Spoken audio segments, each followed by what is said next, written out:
नमस्कार माझ्या लाडक्या बहिणींनो, जय महाराष्ट्र। आज मी तुमच्यासाठी अतिशय महत्त्वाची आणि काहीशी धक्कादायक माहिती घेऊन आलो आहे।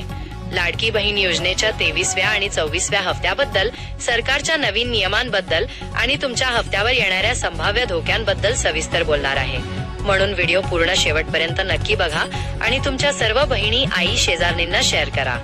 महाराष्ट्र सरकारचा स्पष्ट मानस आहे की लाडकी बहीण योजनेचा 23वा आणि 24वा हप्ता म्हणजेच मे आणि जून महिन्याचे हप्ते 15 जून पर्यंत सर्व पात्र बहिणींच्या बँक खात्यात जमा करण्यात यावेत। सध्या 23वा हप्ता जवळपास सर्व पात्र महिलांच्या खात्यात जमा झाला आहे आणि आजपासून राज्यातील 12 जिल्ह्यांमध्ये 24व्या हप्त्याच्या वितरणाला सुरुवात झाली आहे। मुख्यमंत्री देवेंद्र फडणवीस साहेबांनी स्पष्ट केले आहे की बँकांना सुट्टी असली तरीही तुमच्या खात्यात पैसे जमा होणारच आहेत, त्यामुळे कोणत्याही क्षणी तुमच्या मोबाईलवर पैसे जमा झाले असा मेसेज येऊ शकतो। जर तुमच्या खात्यात अजून मे महिन्याचा 1500 रुपयांचा हप्ता जमा झाला नसेल तर काळजी करू नका, कारण मे आणि जून दोन्ही महिन्यांचे हप्ते एकत्रितपणे म्हणजेच 3000 रुपये तुमच्या खात्यात जमा होत आहेत। 15 जून पर्यंत सर्व पात्र बहिणींना हा डबल हप्ता मिळेल, असे मुख्यमंत्री फडणवीस साहेबांनी पत्रकार परिषदेत सांगितले आहे। पण याच वेळी एक चिंताजनक बातमी समोर आली आहे। जून महिन्याचा 24वा हप्ता आता सर्व बहिणींना मिळणार नाही। काही महिला आता या योजनेतून अपात्र ठरत आहेत। जर तुम्ही जुलै 2014 पासून मे 2026 पर्यंत सर्व हप्ते घेतले असतील तरीही जून पासून नवीन नियम लागू झाले आहेत, त्यामुळे तुमचा हप्ता येईल की नाही याची खात्री करून घ्या। माझ्या लाडक्या बहिणींनो, यावेळी राज्य सरकार तुम्हाला 5 खास गिफ्ट्स देणार आहे। पहिली गिफ्ट आहे साडी।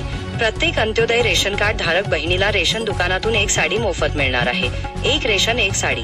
दुसरी गिफ्ट आहे शिलाई मशीन।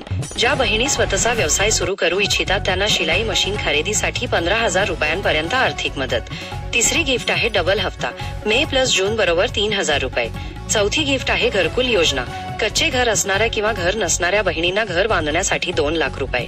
पाचवी गिफ्ट आहे गॅस सिलेंडर सबसिडी 830 रुपये। ही 5 गिफ्ट्स या महिन्यात बहिणींना देण्याचे सरकारने जाहीर केले आहे। आज कोणत्या 12 जिल्ह्यांत हप्ता वितरण सुरू झाले आहे? पुणे विभागात सांगली आणि सोलापूर, कोकण विभागात रायगड आणि सिंधुदुर्ग, नागपूर विभागात भंडारा आणि गोंदिया, नाशिक विभागात नाशिक आणि धुळे, अमरावती विभागात अकोला आणि यवतमाळ, छत्रपती संभाजीनगर विभागात परभणी आणि नांदेड। तुमचा जिल्हा यादीत आहे का? कमेंटमध्ये सांगा। आता लक्ष द्या, अंगणवाडी सेविकांना पूर्ण अधिकार देण्यात आले आहेत। त्या घरोघरी सर्वे करणार आहेत। जर तुमच्या घरात खालीलपैकी कोणतीही एक वस्तू आढळली तर तुमचे नाव योजनेतून कायमचे काढले जाईल। 4 चाकी वाहन म्हणजे कार किंवा जीप, आरटीओ डेटा तपासला जाईल।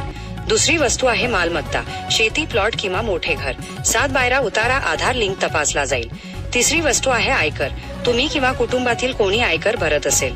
चौथी वस्तू आहे उत्पन्न, वार्षिक उत्पन्न 2.5 लाखांपेक्षा जास्त असेल। पाचवी आणि अत्यंत महत्त्वाची वस्तू आहे कुटुंबातील महिलांची संख्या। एका कुटुंबात फक्त 2 महिलांनाच लाभ मिळू शकतो। विशेष सावधानता, पांढरे रेशन कार्ड धारक बहिणींनी जास्त सावध राहावे। त्यांचा डेटा आयकर आणि आरटीओ विभागाकडून विशेष तपासला जात आहे। सर्व ओरिजिनल कागदपत्रे, आधार, रेशन कार्ड, बँक पासबुक, आयकर रिटर्न किंवा नॉन फायलिंग सर्टिफिकेट तयार ठेवा। अंगणवाडी सेविका येण्यापूर्वी घर स्वच्छ ठेवा आणि सत्य माहिती द्या। चुकीची माहिती दिली असेल तर भविष्यात अडचण येऊ शकते। कोणत्याही अनोळखी व्यक्तीला आधार, बँक डिटेल्स देऊ नका, फसवणूक होऊ शकते। महाराष्ट्र सरकार लवकरच एक ॲप लॉन्च करणार आहे ज्यात तुम्ही अपात्र महिलांविरुद्ध तक्रार नोंदवू शकाल। माझ्या लाडक्या बहिणींना, लाडकी बहीण योजना ही केवळ 1500 रुपयांची योजना नाही, तर महिलांच्या सन्मानाची, स्वावलंबनाची आणि सक्षमीकरणाची चळवळ आहे। पात्र असाल तर तुमचा हक्काचा लाभ तुम्हाला नक्की मिळेल। पारदर्शक राहा, प्रामाणिक राहा।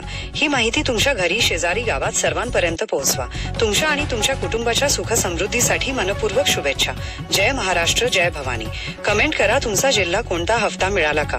लाईक, शेअर, सबस्क्राईब करा आणि बेल आयकॉन दाबा, जेणेकरून पुढची महत्त्वाची अपडेट तुम्हाला लगेच मिळेल।